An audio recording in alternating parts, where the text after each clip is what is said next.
where do your ideas come from? Seriously, just pause for a second and think about that. Every belief you hold, everything you think you know, every single thought that crosses your mind, where did it actually originate? How do you know anything at all? From the simple fact that the sky is blue to your most complex understanding of, say, justice or beauty. These aren't just like abstract philosophical musings. They are fundamental questions about the very nature of your own mind. And diving deep into these questions, well, it brings us face to face with one of the most influential thinkers in history, John Locke, and specifically his monumental work, An Essay Concerning Human Understanding. That's our subject for this deep dive. We've got this stack of sources you shared, articles, research notes, and our mission today is basically to go on a guided tour through all that material. We're going to try and unpack Locke's detailed map of the human mind, extract the most important insights, understand where he thought our understanding comes from, what its scope is, and crucially, where its limits lie, all based on the sources you provided us with. Right. And Locke wasn't just writing, another book. He was really embarking on a grand intellectual project. It had very specific goals. According to the sources you've got there, what was his primary intention? What was the main driving force behind this massive undertaking? Well, it definitely wasn't just academic curiosity, though I'm sure there was plenty of that. The sources really highlight that a major goal was to establish what's known as an empiricist epistemology. Okay, that sounds a bit technical. What does that mean in practice? It's essentially the study of knowledge based purely on experience. Locke was absolutely adamant that all our ideas come from experience. That's a direct quote from Source 5. Every single building block of our thought, he argued, originates from interacting with the world around us and reflecting on our own minds, which, naturally emphasizes the need for empirical evidence. So he was really pushing back hard against any idea that we might be born with some kind of preloaded knowledge, like ideas already installed. Absolutely, that's a central part of it. And to make that case convincingly, he knew he had to be really systematic about it. He wanted to undertake this thorough, systematic inquiry into the human understanding, starting literally from the very beginning. That's what sources 4 and 5 stress. He aimed to show, sort of step by step, how a mind starting with absolutely no inherent content could come to know all the incredibly complex things we do. And part of being systematic, I suppose, involves drawing lines, defining the boundaries. He wasn't claiming we could know everything, was he? Not at all. And the sources point this out too. He wanted to demarcate the promises of faith and reason, as Source 6 puts it. He argued for a crucial role for reason based on experience, mind you, even in areas that were traditionally, just handed over to faith. He wanted to establish what reason, grounded in experience, could tell us and where its limits ended. And that, in turn, would define the space where faith might operate, but crucially, without contradicting what reason already knows. That's a really fascinating angle, using his theory of knowledge itself to sort of set the ground rules for belief. Exactly. And tied right into that is what one of the sources, Source 9, describes as epistemic modesty. Locke was aiming for a kind of intellectual humility. He was definitely exploring profound questions about reality, about the nature of things, what that source calls his ontological commitments. But at the same time, he was arguing that our human capacity for knowledge is inherently limited. He wanted to show the incredible power of the human mind when it's based on experience, but also force us to acknowledge its inherent constraints. Okay, so these big goals, establish experience as the source, map the mind's development, set boundaries for knowledge. How did he actually propose to do this? I mean, how do you even begin to study something as intangible as the mind itself, especially back then? Well, his approach, as you mentioned, was to start right at the beginning, square one. He investigates the original source of ideas. That's the term sources 4 and 5 use. He asks the fundamental question, what is the mind like before it has any experience whatsoever? And this is where we get that famous metaphor, isn't it? Precisely. He famously presents the mind at birth as being like a white paper void of all characters without any ideas. That's from Source 4. This is the core concept of the tabula rasa, the blank slate. It's implicit in Sources 4 and 9. So the idea is, before any interaction with the world, the mind is completely empty. No pre-installed software at all. That's the radical starting point he proposes. It's completely devoid of innate knowledge, no pre-programmed concepts. And from this blank slate, the inquiry then proceeds by understanding how ideas actually get onto that paper, how they're received, how they're formed, purely through experience. Sources 4 and 5 lay this out.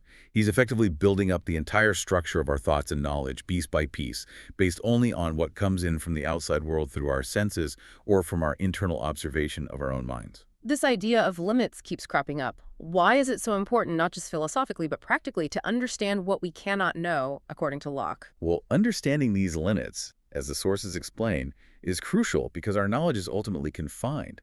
It's confined to the superficial ideas of things, discovered to us only by the senses, or by the mind. Reflecting. That's a quote from Source 1.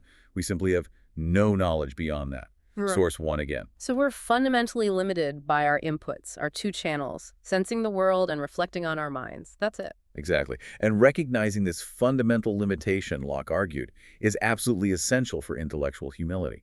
Sources 1, 3, and 9 all emphasize this point. It stops us from making these, grandiose claims about things we couldn't possibly know, given the very nature of how our minds work. And then this humility isn't just an abstract virtue. It has real-world consequences. Locke certainly thought so. He argued it helps us in making practical judgments. Source 1 gives the example of weighing, say, an absent good or future pleasure against any uneasiness which is present. Think about it. Our estimations of future outcomes are based on past experience and our reflections on that experience. Recognizing the inherent limits of that experience means we should approach such judgments with a degree of caution, with humility. We can't be absolutely certain about the future, right? So our judgments have to be probabilistic, not claims to absolute certain knowledge. And it comes back around to that faith and reason boundary you mentioned earlier. It really does. It helps solidify that distinction. If reason operates strictly within the bounds of what experience can provide, then anything claimed outside those bounds needs to be evaluated differently. Locke insisted that even claims of divine revelation, what he called things above reason, must still not contradict what reason knows with certainty based on experience. That's clear from sources 6 and 5. He effectively used the limits of empirical knowledge to argue against just blindly accepting claims that flew in the face of clear, reasoned truth derived from experience. Okay, so this whole systematic approach, starting with the blank slate, it means Locke had to directly confront the prevailing idea of his time, this doctrine of innate ideas. Oh, absolutely. This is a major target, especially in Book 1 of the essay. Locke launched a really direct attack on the belief that certain ideas or principles or maybe pieces of knowledge are somehow imprinted on the mind right from birth, before we have any experience at all. He argued against this concept on at least 2 independent grounds, according to Source 4. Right, let's break those down. What was the first line of attack? The first, and maybe the most intuitive one, is the argument from the lack of universal assent. Locke argued that if there were any innate ideas or principles, they would have to be universally accepted by all people. Everyone would have them. Specifically, he claimed they'd be immediately known to children, and even to idiots, as the sources put it, using the language of the time. Source 4:1. Meaning anyone with a functioning mind, regardless of their age or their cognitive capacity, would just have this knowledge inherently. It would just be there. That's the implication he's attacking. He challenged the very idea of universal consent, stating quite bluntly that there are none to which all mankind give in universal assent. That's Source 6, quoting Locke directly.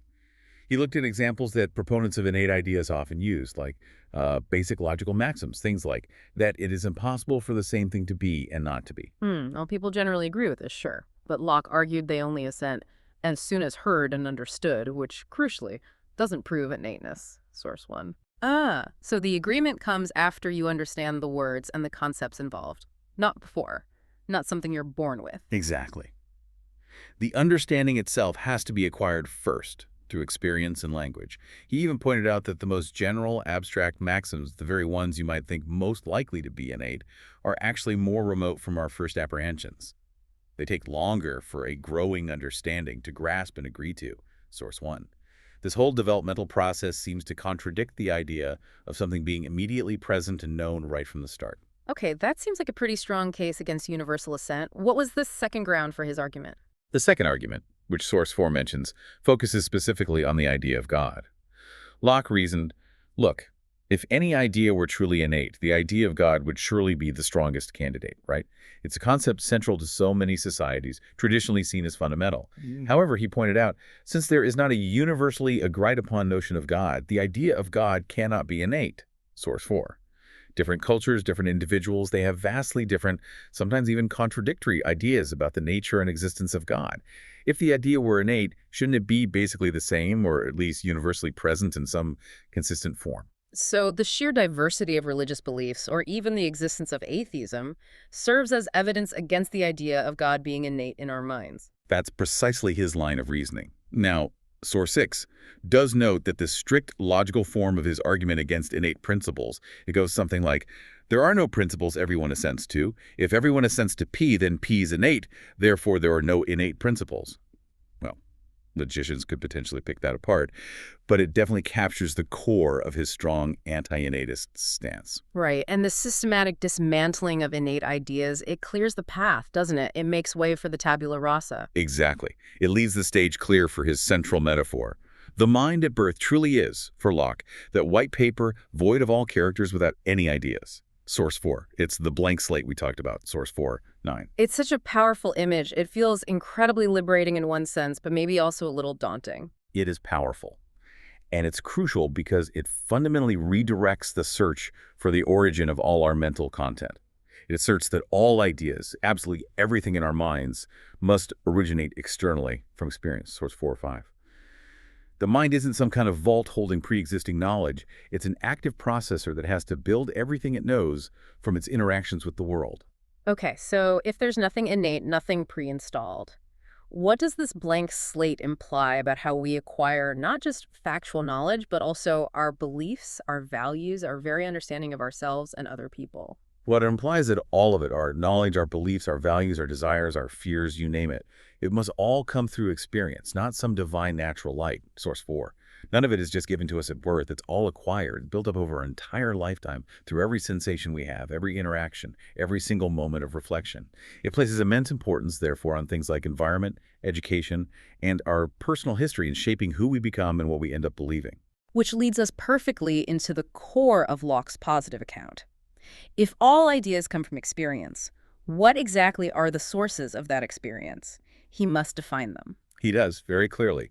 Locke identifies unequivocally two fundamental sources. He calls them the fountains of knowledge. Okay, fountain number one, this must be the obvious one. Right. The first, and perhaps most obvious, is sensation. This is how we get ideas from external objects impacting our bodies. Source 4:15. It's basically everything that comes in through your traditional five senses. Seeing colors, hearing sounds, feeling textures, tasting flavors, smelling odors, all that input. These sensory inputs provide the mind with what he calls simple ideas, Source 1. Simple ideas, like the raw data feed from the outside world, the basic inputs. Exactly. They're the immediate impressions caused by external objects acting on our senses. Source 1 gives those classic examples: colors, sounds, taste, smells, heat, cold. But also, importantly, qualities that seem to belong to the objects themselves, like solidity, extension, meaning taking up space, figure, shape, and motion, or rest. These are the basic fundamental sensory experiences. Okay, so that's sensation, input from the outside. What's the second fountain? The second fountain is reflection. This is the mind turning its gaze inward, so to speak. It's the process by which the mind gains ideas from observing its own internal operations. Source 4:15 is what the mind experiments in itself within, as Source 1 puts it. So it's not sensing the external world, but sensing our own minds, sensing our own mental activities. Precisely. It's the mind observing itself in action. Examples would include the idea of thinking itself, the idea of willing, which includes desiring or choosing, believing, doubting, reasoning. Source 1 implies these, and Source 13 specifically mentions volition, desire, thinking. A really key example that the sources mention, Source 12, is how we get the idea of duration, or time. We don't have a specific time sense, do we? Instead, Locke argues by reflecting on the succession of ideas constantly passing through our consciousness. One thought following another, one feeling replacing the next, our mind generates the complex idea of time passing. Interesting. So every single idea we possess, no matter how abstract or complex it seems, must ultimately trace its origin back to one of these two sources, either sensing the external world or reflecting on our own internal mental processes. Nothing else. That is Locke's fundamental claim. These two, sensation and reflection, are the absolute foundation. All other ideas are derived and constructed from the materials provided by these two sources alone. Source 1:4-5.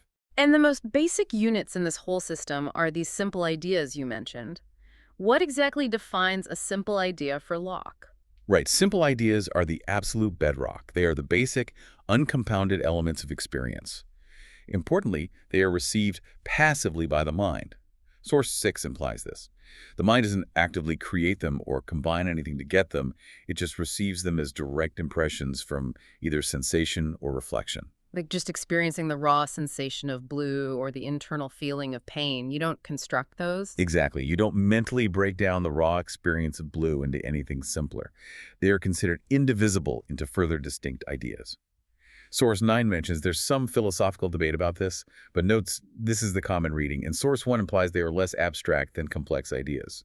While philosophers might debate whether they are strictly atomic, the standard interpretation, which Locke himself encouraged, is that they are the fundamental, unanalyzable building blocks of our entire mental world. So they're like the fundamental pixels on a screen, or maybe the individual musical notes before they're arranged into a melody. That's a great analogy, actually. They serve as the foundational, original ideas from whence all the rest are derived and of which they are made up. That's Source 6, quoting Locke directly. They are the absolute raw materials that the mind has to work with. Okay, so the mind receives these simple ideas passively, like data input.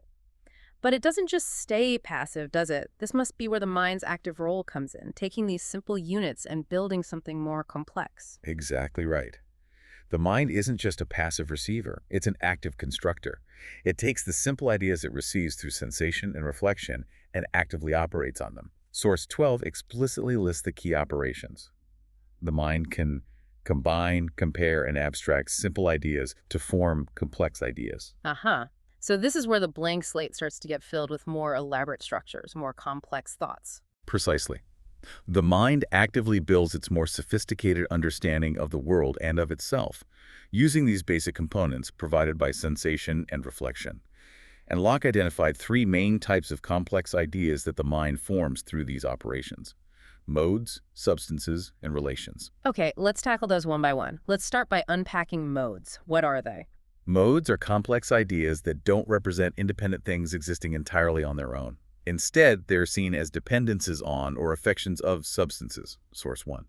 You can think of them as properties or states or configurations of things rather than the things themselves. Okay, can you give us an example to make that clearer? Sure. Locke divides modes into two subtypes: simple modes and mixed modes.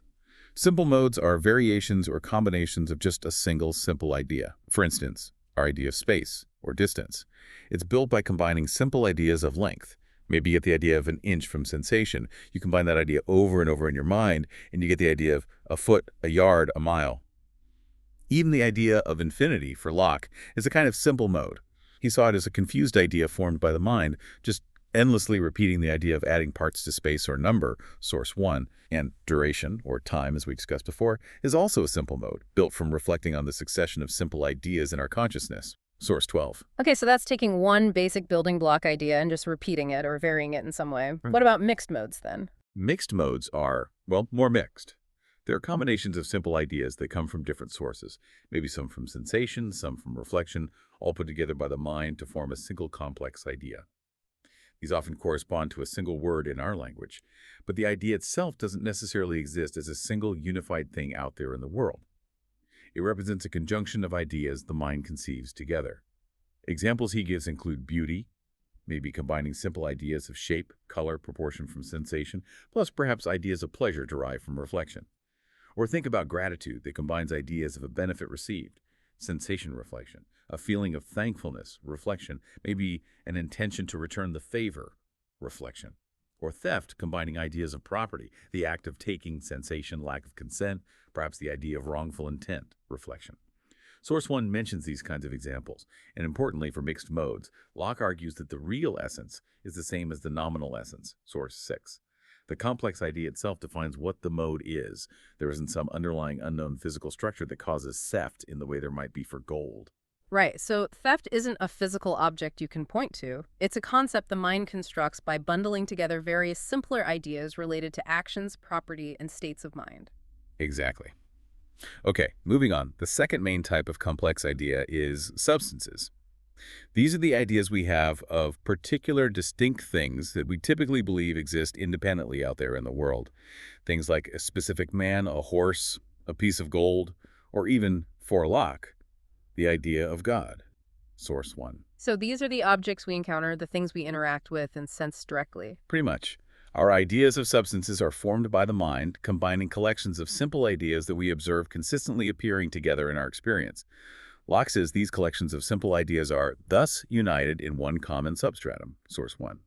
We perceive this cluster of qualities may be a certain color, a certain weight, hardness, shape, and our mind posits or assumes that these qualities must belong to something that underlies them. And that underlying something is what he calls the substratum. Yes.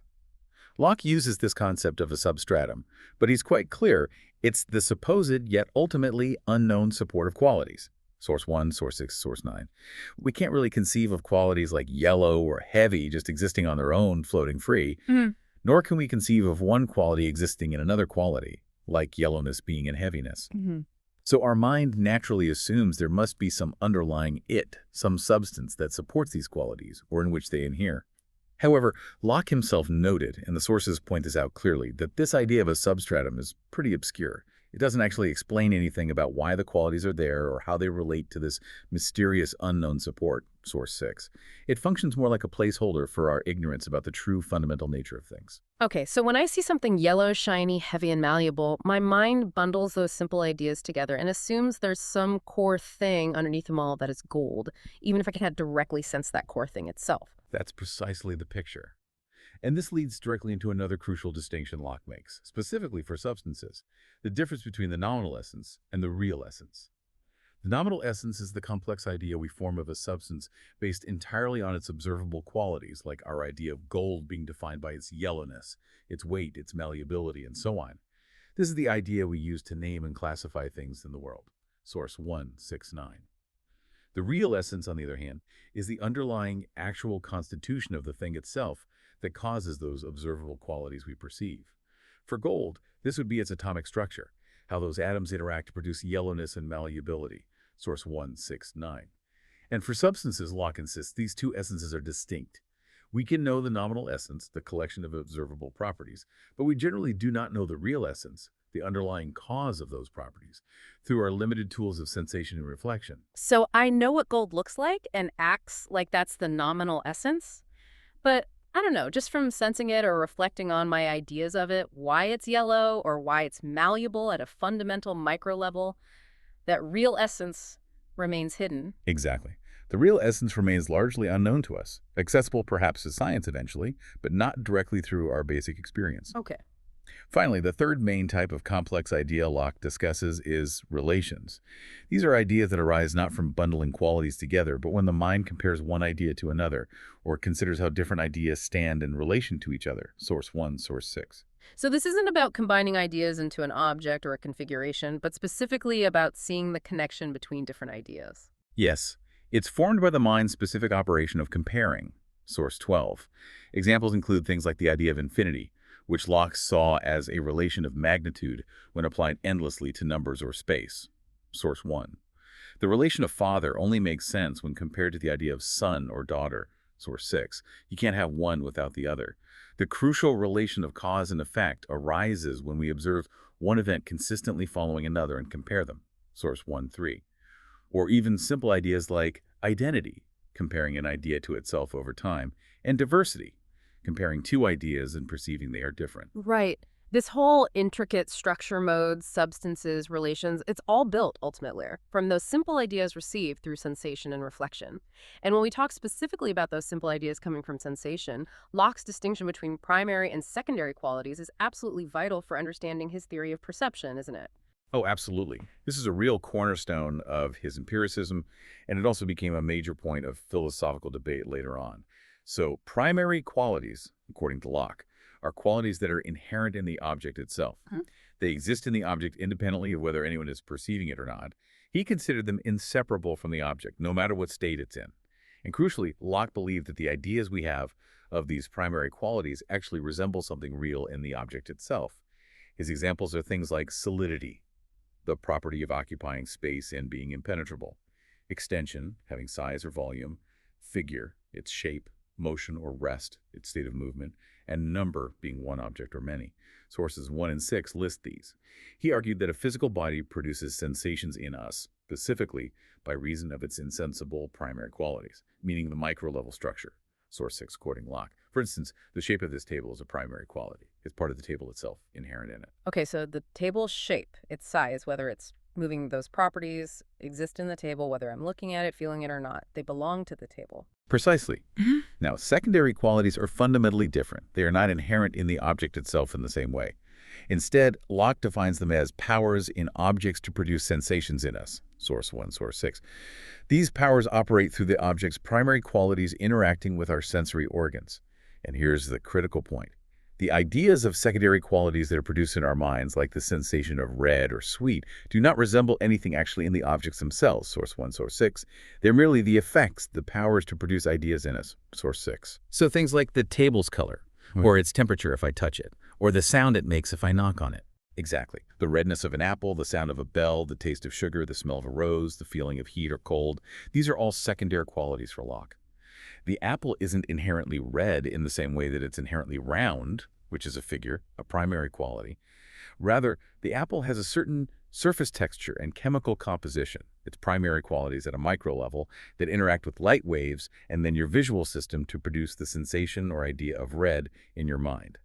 Similarly, the sound of the bell is caused by the vibration of the bell itself, a primary quality motion, causing pressure waves in the air that stimulate your auditory system, which then produces the sensation of sound in your consciousness. Okay, let me see if I've got this straight. Primary qualities are in the object itself, like its size and shapes. Our ideas of them supposedly resemble those qualities. Secondary qualities are not in the object itself, but are powers the object has due to its primary qualities to cause certain sensations in us, like color or taste. Our ideas of these do not resemble anything in the object. That's a perfect summary of the distinction Locke is making. And it's absolutely vital because it's his attempt to explain how perception works. And, maybe more importantly, which aspects of our sensory experience we can attribute to the external object itself versus which aspects are a product of the interaction between the object and our own sensory apparatus.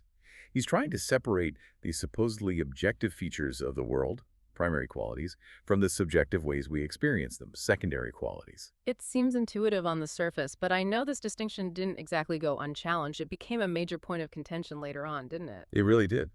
Philosophers who followed Locke, especially George Berkeley and David Hume, mounted some significant criticisms against this very distinction, source 3, source 6, source 9. One major line of argument was that even our ideas of primary qualities, like extension or shape, seem to be completely dependent on our ideas of secondary qualities, like color or texture. Think about it. How do you perceive the shape of a table without seeing its color boundaries?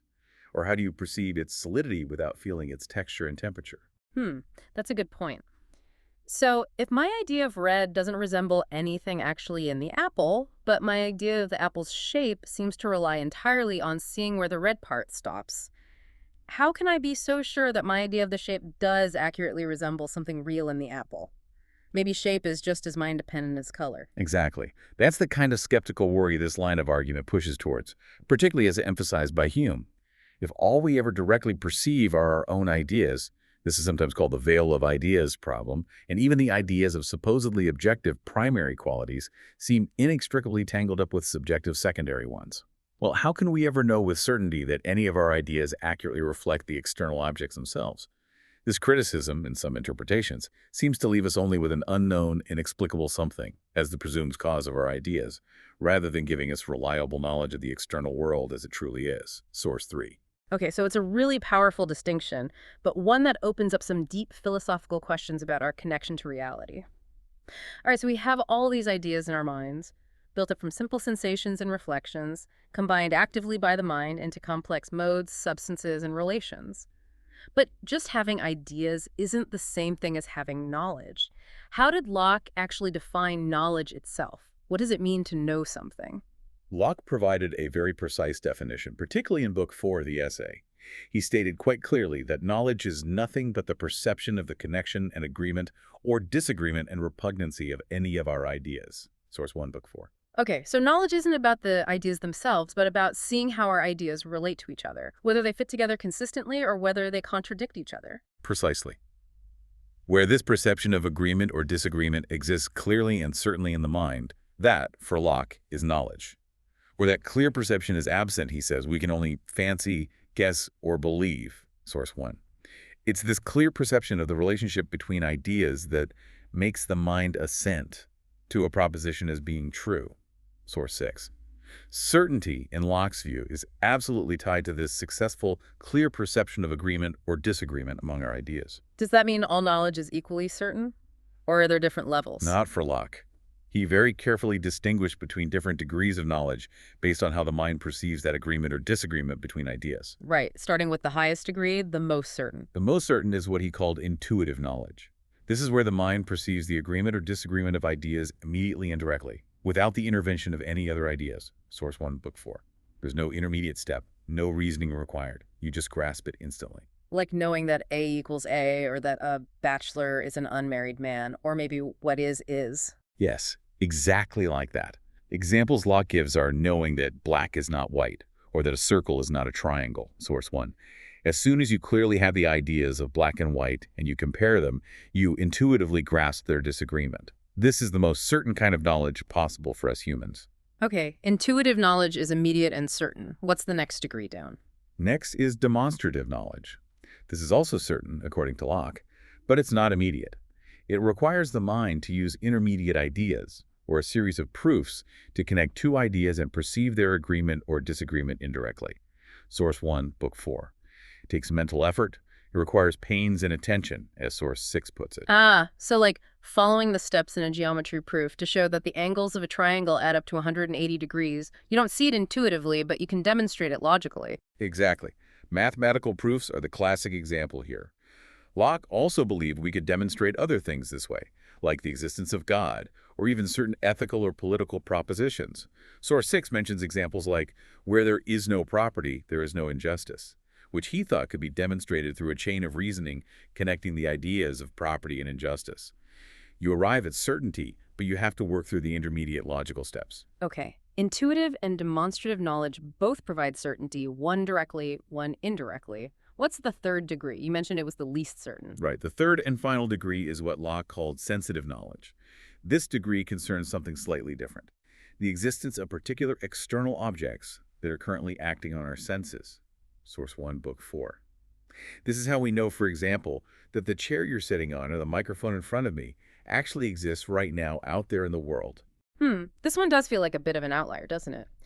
Based on his main definition of knowledge being strictly about the agreement or disagreement between our ideas. How does sensing an external object, something presumably outside our ideas, fit that definition? That is precisely the tension, and it's a point philosophers have often raised. Sources note this potential inconsistency. Source 5, Source 9. If knowledge is defined only as perceiving the relations between our own ideas, how can sensing an external object, which is supposed to be something outside our ideas, give us knowledge in the same sense? It seems to require the mind somehow getting beyond that veil of ideas to grasp something external directly, which seems problematic within Locke's own stated framework. Source 5. So intuitive and demonstrative knowledge seem clearly about relations within our own mental world of ideas.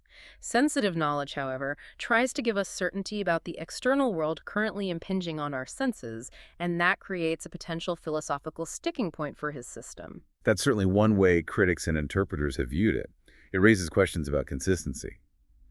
So, what happens then in all those cases where we don't have this clear perception of agreement or disagreement between ideas, when we lack intuitive or demonstrative certainty? Which, let's be honest, is probably most of our daily lives and decisions. Right.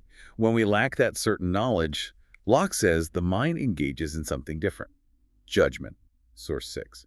This is the faculty we use to form belief, assent, or opinion. Source 6, quoting Locke EIV Patusti for HV3. Belief for Locke is simply admitting or receiving any proposition for true upon arguments or proofs that are found to persuade us to receive it as true without certain knowledge that it is so. Source 6, slightly paraphrased from Locke. Okay, so it's basically accepting something as likely true based on the available evidence, even if we can't be absolutely demonstrably sure about it. Exactly.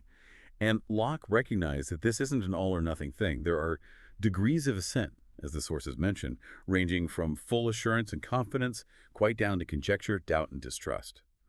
Source 6, quoting Locke EIA Japioji.2. This is the whole realm of probability. Experience provides the fundamental basis for probability judgments. It offers evidence about what is most likely to be true when certainty is unavailable, especially for matters of fact, historical events, or empirical observations we haven't directly witnessed ourselves. And source 5. Even relying on testimony from other people falls under judgment and probability. We evaluate the likelihood of their claims being true based on our own experience of how reliable that source usually is, the consistency of the testimony, etc. Source 3.5. Right. So judging whether it's likely to rain tomorrow isn't strictly knowledge in Locke's sense. It's belief or judgment based on the probability derived from observing weather patterns, reading forecasts, which are themselves based on probabilistic models and past experience, and so on. We assent to the proposition it will probably rain based on the weight of evidence, but we don't have intuitive or demonstrative knowledge of it. Exactly. It's operating in that vast, practical realm of probability, rather than the narrower domain of absolute certainty. Now, beyond outlining the sources of our ideas and the nature of knowledge and belief, Locke also delved into at least two other absolutely crucial aspects of the human mind: the role and potential problems of language, and the incredibly complex question of personal identity. Language seems so essential for everything we've discussed, communicating ideas, forming complex thoughts, but it also seems like a major source of confusion and misunderstanding. Locke spent a significant amount of time analyzing language, dedicating Book 3 of the essay to it. He saw words, fundamentally, as immediately the signs of men's ideas, Source 1. That's their primary function. They are the essential instruments whereby men communicate their conceptions to one another, Source 1. Through constant use, he observed, there comes such a connection between certain sounds and the ideas they stand for that hearing the word automatically triggers the corresponding idea in the listener's mind, assuming they share the same convention, Source 1. Like establishing a direct link, a shortcut, between a sound or a written mark and a specific concept in the mind. Ideally, yes, that's how it should work. But Locke identified a major pitfall, a significant danger. He warned that people are apt to imagine so near and necessary a connection between the names and the signification they use as to be like that of Babel. Total confusion if they aren't careful to ensure their own ideas actually conform to things, and, importantly, that their words correspond to clear, distinct, and ideally shared ideas. Source 6, quoting Locke E3, 36.28. Language can easily become confused and lead to massive miscommunication if the ideas that words are supposed to represent are themselves unclear, muddled, or inconsistent between speakers. This seems especially true with complex or abstract ideas, which can be inherently fuzzy or vague. Precisely. Locke noted that complex ideas can often be imperfect, confused, and undetermined. Source 6. And because of this, people often fall back on using just the name of a complex idea, like justice or government, instead of having a clear and distinct grasp of the complex idea itself. They do this because the names often feel more clear, certain, and distinct than the potentially messy collection of simple ideas they are supposed to stand for. Source 6. This reliance on familiar names can easily obscure underlying confusion or disagreement about the ideas themselves. He said an idea is confused when it is such that it may as well be called by another name as that which it is expressed by, often because we've carelessly left out crucial distinguishing differences that separate it from other related ideas. Source 1. This points directly to the inherent vagueness and potential for abuse of many general terms we use every single day. Source 1. So if my complex idea of, say, democracy is really muddled or leaves out key elements, but I use the word democracy confidently in conversation as if its meaning is perfectly clear and shared, I'm basically contributing to this babble of misunderstanding that Locke warned about. That's exactly the danger he highlights. He strongly urged people to strive for clarity and distinctness in the ideas behind their words, not just rely on the words themselves. Okay, now, shifting gears quite dramatically, Locke also tackled one of the most profound and enduring philosophical puzzles. What makes you the same person today as you were yesterday, or 10 years ago? His theory of personal identity was genuinely revolutionary for its time. Right. What was his core argument there? What constitutes the self for Locke? His most famous and perhaps most controversial claim is that personal identity consists not in the identity of substance, meaning it's not about having the same continuous immaterial soul, nor is it about having the exact same physical body over time, but rather personal identity consists purely in the identity of consciousness. Source 10, quoting Locke 2, text 7.9. Wow, that's a truly radical departure from traditional views. So my physical body constantly changing its cells, or even the idea of having an unchanging soul, if such a thing exists. Neither of those is what fundamentally makes me, me throughout my entire life. That's exactly what Locke argued. He was explicitly skeptical about the soul's or body view of personal identity. Source 10. He found traditional ideas about the nature and identity of souls to be mysterious and ultimately unhelpful. And he argued that neither the soul identity view nor the body identity view fully accounts for what we intuitively mean by personal identity, especially when we consider things like moral responsibility and accountability. The idea that the person who committed an action in the past is the same person who should be held accountable for it now seemed to him better explained by consciousness. Source 10. Okay, so if it's all about consciousness, how does that actually work? How does consciousness provide identity over time? For Locke, personal identity reaches as far as consciousness can be extended backwards to any past action or thought. Source 12, quoting Locke 2:27.9. Now, this key phrase, extended backwards, is almost universally interpreted as referring to memory. Source 10:12. So essentially, I'm the same person who ate pizza last night primarily because I remember eating pizza last night. My consciousness connects me to that past action through memory. That connection through ongoing consciousness and memory is absolutely key to his account. He described personal identity as being constituted by this succession of ideas, linked together by this reflecting consciousness, which allows us to form the idea of our own continuous existence over time. And he argued this continuity of consciousness holds even across gaps in conscious experience, as in dreamless sleep. Source 12. Consciousness, when it resumes after sleep, can bridge those gaps via memory, reconnecting us to our past selves. But memory is notoriously fallible, isn't it? I forget things all the time. Does that mean that parts of my past actions I genuinely performed but no longer remember weren't actually done by me, the person I am now? That seems odd. This is exactly where significant criticisms arose, and it remains a major point of ongoing debate about Locke's theory. Source 10. David Hume, for example, famously argued that when he introspected, when he looked inward, he found only a constantly changing stream of perceptions, thoughts, feelings, sensations. He claimed to find no impression from which the idea of the self can be perceived as a single, continuous, unified entity enduring through time. Source 10. So Hume is essentially saying he doesn't even find this continuous conscious self that Locke is basing identity on, just the flowing river of experiences? In a fundamental sense, yes. He doesn't find an abiding impression of self existing behind or underneath the specific thoughts and feelings. Another really powerful criticism came from Bishop Joseph Butler, who famously called Locke's theory a wonderful mistake. Source 10. Butler argued quite pointedly that consciousness or memory actually presupposes personal identity, rather than constituting it. You have to already be the same person in order to remember a past event as being your own memory. Memory, Butler argued, is evidence of identity, but it can't be the thing itself that identity consists in. Source 10. That's a very sharp point. It feels like memory is a tool that an already existing self uses, not the very foundation of the self itself. Exactly. And then Thomas Reid raised what he saw as the logical absurdity implied by Locke's theory. Namely, that forgetting a memory would literally mean you cease to be the person who had that experience. Source 10. The classic philosophical example used to illustrate this is the story of the brave officer. The old general remembers his exploits as a brave officer. The brave officer, in turn, remembers being flogged unjustly as a young ensign. Now, by Locke's theory, the general is the same person as the officer, because he remembers the officer's actions, and the officer is the same person as the ensign, because he remembers the ensign's experiences. But what if the old general has completely forgotten being flogged as an ensign? According to a strict Lockean memory criterion, the general would not be the same person as the ensign. Yet he's the same person as the officer, who's the same person as the ensign. It seems to lead to a logical contradiction. A, B, B, C, but A, Dan, C. These kinds of criticisms highlight the deep complexities or potentially counterintuitive implications of making memory the sole defining basis of personal identity. Right, so it's clear that despite its huge influence, Locke's theory of personal identity based on consciousness and memory is far from the final word.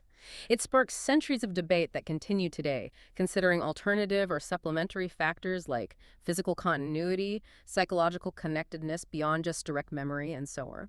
Source 10. It's a fascinatingly complex area. But even while grappling with these incredibly complex ideas like language and selfhood, Locke kept returning to his core theme, didn't he? The theme of the inherent limits of human understanding. Yes, absolutely. This theme of epistemic or intellectual humility is really woven throughout the entire essay. He consistently reminds the reader that our knowledge is fundamentally limited because, as we discussed, we only have access to those superficial ideas of things discovered to us only by the senses or by the mind reflecting. Source 1. We can only know what comes through those two channels, sensation and reflection, and as Source 1 states bluntly, we have no knowledge beyond that. We simply can't transcend our own biologically and psychologically given means of acquiring ideas. Correct.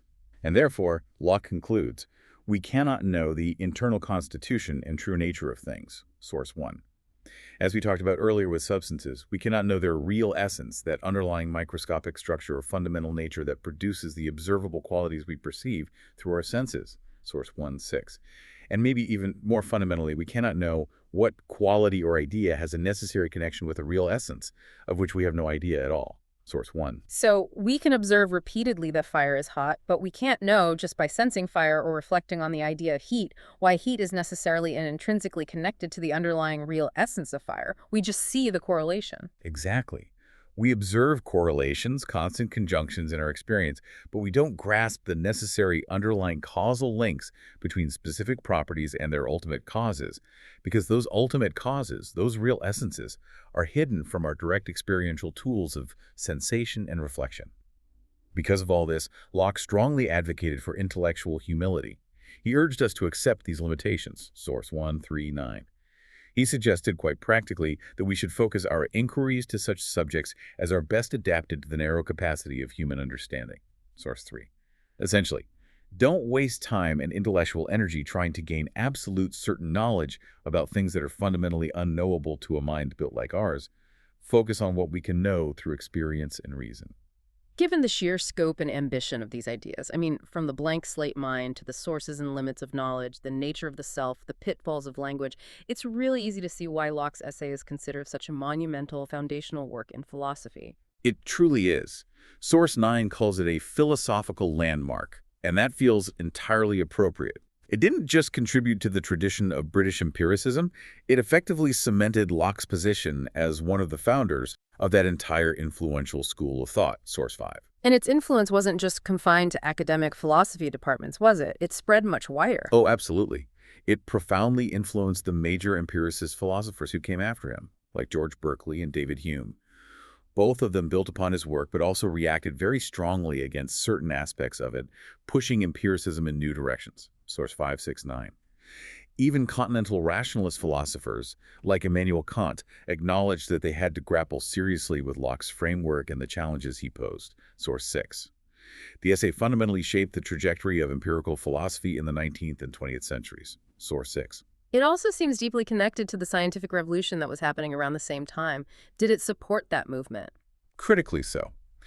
By emphasizing the need for empirical evidence, above all else, and by arguing strongly that a priori knowledge of nature is not possible, meaning you can't figure out how the physical world works just by sitting in an armchair and thinking about it, you have to observe and experiment. Locke provided crucial philosophical support for the ongoing developments of the scientific revolution, Source 5. You could argue he helped shift the prevailing attitude towards science, moving it towards a more empirical, experimental approach, an approach that understands scientific knowledge as something that is always open to revision upon further observation. And that essentially is the modern conception of empirical science, Source 5. We've touched on this a couple of times already, but what about the connection between the essay and his equally famous political philosophy, particularly the two treatises of government? Are they linked? The sources definitely confirm a strong link and highlight Locke's deep concern with political theory, Source 6. While the essay is primarily focused on epistemology, the theory of knowledge, his views on how we acquire knowledge, how we form beliefs, and the limits of our reason inevitably connect to and underpin his political thought. Concepts we've discussed, like the possibility of demonstrable political or ethical propositions, Source 6 mentioned no property, there is no injustice, as an example. The fundamental importance he places on individual consent as the basis for legitimate government, Source 14. And his arguments for religious freedom and our duties to God, Source 8. All of these draw on an underlying conception of human nature, human reason, and the limits of human knowledge that is meticulously developed in the essay. If knowledge comes entirely from experience and reflection, rather than being innate, it strongly suggests that our understanding of things like natural rights, moral duties, and the proper form of governance is also something that must be acquired, reasoned about, and potentially revised, not simply accepted as dictated by inherent unquestionable principles given at birth. You see this reflected in how his political philosophy often starts from individuals in a hypothetical state of nature where they are not subject to a common legitimate authority, Source 14, and then builds up the justification for society and government from the ground up. Through consent, a process that kind of mirrors the essay's construction of complex ideas from simple experiential building blocks. That makes sense. So his fundamental view on how we know things inevitably informs his view on how human societies should be structured, justified, and governed. That seems to be the powerful underlying connection, yes. Of course, such a comprehensive, ambitious, and groundbreaking work as the essay didn't escape criticism, both in Locke's own time and continuing right up to the present day. Right. Who were some of the key figures who took issue with his ideas early on? Well, we've already mentioned several of the most important ones. He had significant debates with contemporaries like Bishop Stillingfleet, particularly over the nature of substance and the implications of rejecting innate ideas, source 6-9. George Berkeley, as we noted, famously critiqued Locke's distinction between primary and secondary qualities, and also took issue with his account of abstract ideas, source 6-9. And then David Hume, perhaps Locke's most brilliant and radical successor in the British empiricist tradition, extended these criticisms significantly. Hume questioned Locke's accounts of personal identity, causality, the primary-secondary quality distinction, and ultimately pushed the implications of a strict empiricism towards a much more profound skepticism about the limits of human reason and knowledge. Source 3, 6, 9, 10, 11. And these aren't just historical footnotes filed away in dusty books. These debates Locke started are still alive and kicking in philosophy today, aren't they? Absolutely. Modern philosophers continue to grapple with the ambiguities and challenges in Locke's work. There are ongoing debates about the precise interpretation of his concept of substance. Is the substratum talk literal, or just a placeholder for real essence? The philosophical consistency of including sensitive knowledge within his overall definition of knowledge, the logical structure and persuasiveness of his specific arguments against innate ideas, and of course the enduring puzzles surrounding personal identity, which remains a very lively area of philosophical inquiry, exploring perspectives far beyond Locke's focus on memory. Source 5, 6, 9, 10. There's also continuing discussion, as mentioned in Source 9, about the potential tension between Locke's declared epistemic modesty, his emphasis on the limits of our knowledge, and some of the seemingly confident ontological claims he occasionally makes, such as his speculation on the mere possibility that matter itself might be capable of thought, something he argued we couldn't rule out purely based on our ideas. It's abundantly clear that the essay isn't just some historical museum piece. It's a living text, a dynamic source of ideas that continues to provoke thought, inspire debate, and challenge our assumptions about our own minds. It really laid the groundwork for so much of modern philosophy, and the fundamental questions he raised remain profoundly relevant. We've certainly taken a deep dive today, working through the sources you shared. We've explored Locke's huge project to map the origins and extent of human understanding, starting with his forceful rejection of innate ideas and that radical concept of the mind as a blank slate, a tabula rasa. Right.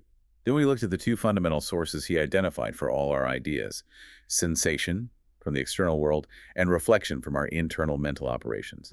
We saw how simple ideas, the basic building blocks received passively from these sources, are then actively combined, compared, and abstracted by the mind to form complex ideas, modes, substances, and relations. We unpack that crucial, though controversial, distinction between primary qualities, supposedly inherent in objects like shape and size, and secondary qualities, cowers in objects to produce sensations like color and taste in us. We examine his precise definition of knowledge as the perception of agreement or disagreement between ideas, and the different degrees of certainty attached to intuitive, demonstrative, and sensitive knowledge. And we discussed the essential role of judgment and probability for navigating the world when absolute certainty isn't available. We touched on his insightful analysis of the power, but also the potential pitfalls and abuses of language in shaping and communicating our thoughts. And we explored his groundbreaking, though heavily debated, theory of personal identity being rooted not in soul or body, but in the continuity of consciousness, primarily through memory. And running through it all, that constant theme, his insistence on recognizing the inherent limits of human understanding and the corresponding need for intellectual humility, it's a remarkably comprehensive system he built. It really is. A system that fundamentally changed how subsequent generations thought about the nature of the human mind and our relationship to the world. And these ideas, these questions Locke wrestled with, they're still incredibly relevant to you, the listener, today. His questions about where your own ideas actually come from, how you form your beliefs and values, how you judge what's true or probable, and what fundamentally makes you the same person from one day to the next, those are still our questions, aren't they? His work provides a powerful, if sometimes challenging, lens through which to examine your own mental landscape. Absolutely. And Locke's whole exploration, particularly his emphasis on our limits, leaves us with a truly thought-provoking question to ponder, maybe as we wrap up. Given his compelling argument that all our ideas are ultimately derived solely from the limited inputs of sensation and reflection. And that, consequently, we cannot directly access or know the true internal constitution, the real essence of the things that cause those ideas. Right. If we can only ever know the surface properties, the appearances, the effects things have on us, their nominal essence, essentially. Then what does that really imply about the ultimate knowability of reality itself? Does Locke's framework, when pushed, inevitably lead towards a kind of fundamental uncertainty, maybe even skepticism about the world as it truly is, independent of our minds? Or does it perhaps simply redefine, in a profound and maybe more realistic way, the scope and the very nature of what it truly means for us as humans, limited as we are, to know anything at all? That's a deep question to chew on. Does it limit reality or just our conception of what knowing reality means? Exactly. It's a question that continues to echo down the centuries, right from the pages of Locke's great essay concerning human understanding.